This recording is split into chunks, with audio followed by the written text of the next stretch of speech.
New tonight, experts say invasive species are an issue across the United States. And here in East Texas, a Tyler State Park official says two particular species have been causing issues.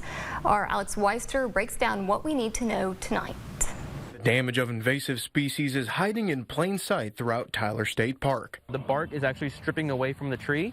You will see that the tree doesn't have any bark, or it's losing its bark. The pine sawyer beetle and feral hogs cause the most damage in East Texas. The beetles rapidly eat away at pine trees, and feral hogs cause an estimated $500 million in damage each year throughout the state.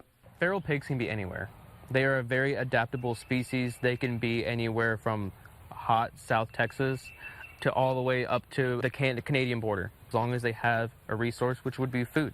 Agricultural damage is the biggest problem caused, but the food chain disruptions can be bad as well. The beetle contributes to the loss of some woodpecker species in the area. And we have a pine sawyer beetle that is destroying the pines. It's kind of hard for that species to thrive, the red-cockaded woodpecker, if we have species destroying the pines it needs. While some invasive species have the ability to become naturalized, the outlook for these two species isn't as positive. It causes such a disruption that it may never become a naturalized species.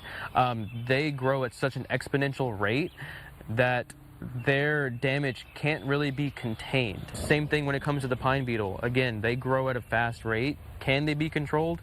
That's to be determined. However, there are some ways to prevent further damage, especially with the pine beetle. Whenever you're going camping, making sure that you buy wood in a 10-mile radius of that park. That way you know it's locally sourced. Alex Weister, East Texas News Weekend.